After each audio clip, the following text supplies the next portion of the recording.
You Still very tried. impressive. I tried. I failed. I failed I know, miserably. like Roy, sub-tier unit, garbage. Just summon for Luke.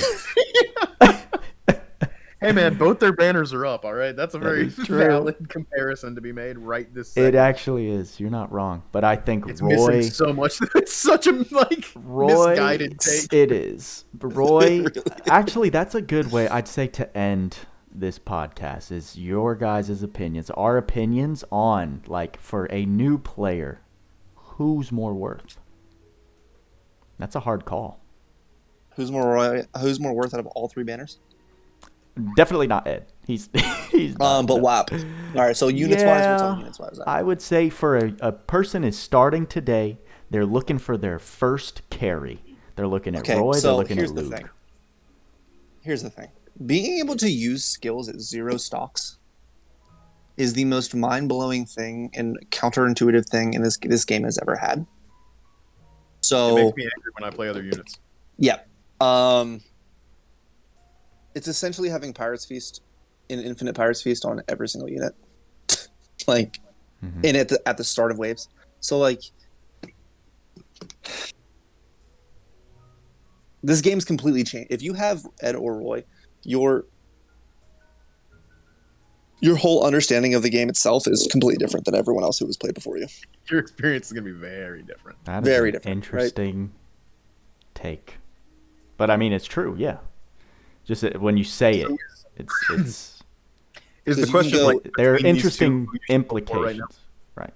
I think they are the top 2 units ever to begin an account with To begin an account. because of the utility of being. I mean, Alchemy is unlocked right away, right? They have it off the rip. Yes. So your first map, you can just go in and use skills. Correct. I mean, you might not what have I- MP regen, you might not have everything else, but like That's what your I was... ability to progress through the story based on these units Mhm. is better than it's ever been. Sure. I was going to say, I was going to add on to that, is the overpoweredness of the alchemy ability is much more prevalent when you have your Goddess Kiss, when you have your Pose of Honor, when you have your MP ups to make that MP pool big, because, you know, now I'm starting to run these characters at base during my showcases, like literally just their kit, no add-ons, no nothing. And I mean, it's not Ed, like, with no help in the MP pool / regen area. It does not feel the same as your Right. end You were game also supported. running Find Theria God with Correct, 2.6 million which HP is one stage. with that. Right, and most of story is never going to have any of that. Right, you're right. You're right. So yes and no. And even most things won't live to an Ed or Roy S3 in story, you're right. even without Trishula, even without anything. So progression wise Yes. and quickness of like going through everything, yeah, they help a Absolutely. lot.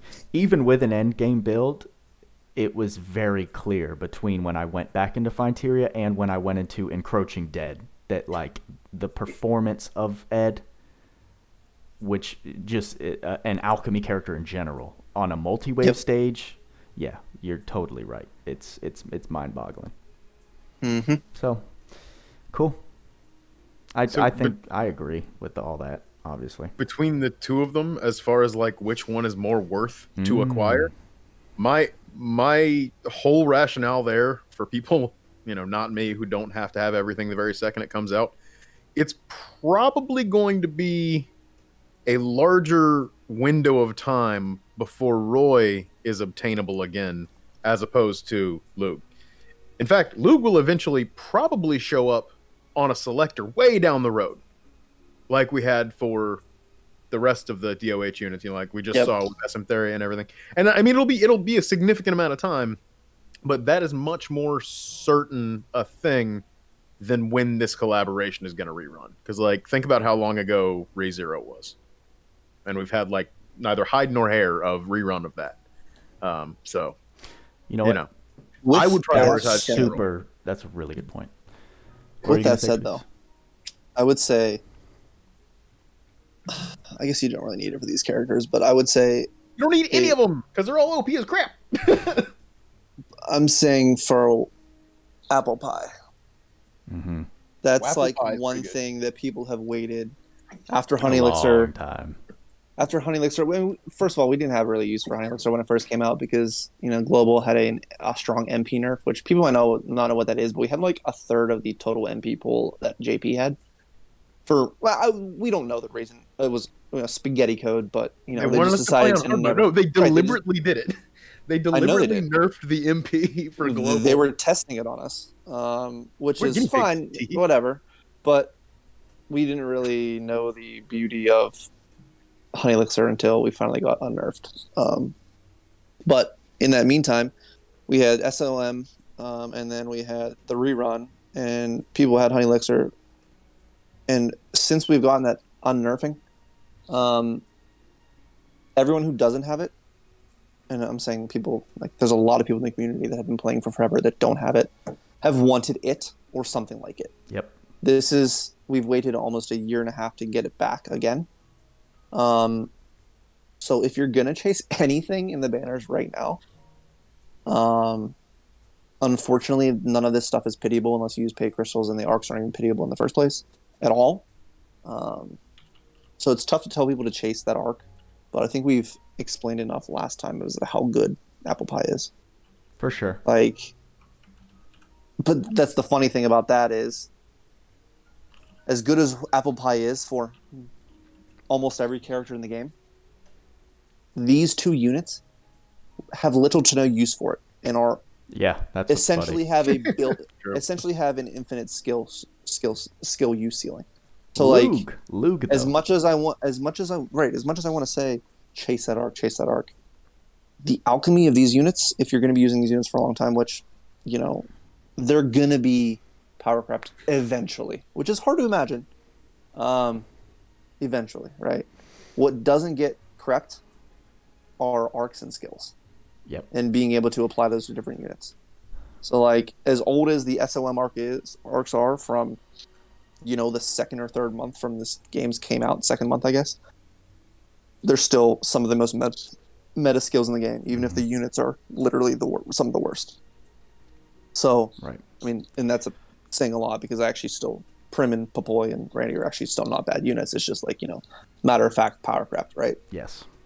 So, well, it's very important. It is, and you have a really good point, but I do actually have a point that I would still tell, like, a brand fresh new baby account. Oh, brand fresh new. I would, the order in my, like, if someone asked me, if you're just banging out luck, the order in which I would go for these options would be Roy, Wop, and then Loug, maybe. Why I put Roy above is how you're talking about power creep. While Roy might get power crept in the future, well, he will. It's inevitable. No matter, we don't know how long it'll take, but he's an insta-clear IGC3 character. Now, like you said, you need phone booth in order to do that.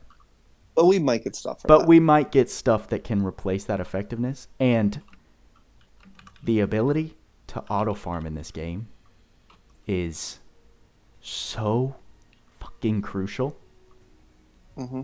That to just be able to have access to a character that can be part of the puzzle to get the most efficient clears, I think ups Roy's value by so much. I think so too. Including everything you guys said. And you know what's funny about that is you can use Roy. I mean, he gets quick trigger innately, right? And he does work a third of the time. And if he gets his S3 on the off chance he gets his S3, which is 33%, he will shoot it off. So even at that, that's still better than most units clearing IGC3. Yep. Still very, very useful, even without the phone booth. Right. So yeah. Cool. He brings a lot of utility. He brings some of the best damage we've ever seen in this game. And I wouldn't say on par with Loug, but the closest out of any other unit we've ever had. Yep. These two units lately, Loug and Roy, are easily the top two PDVS, followed by probably Ed and then Shift a little bit. So keep in mind how good these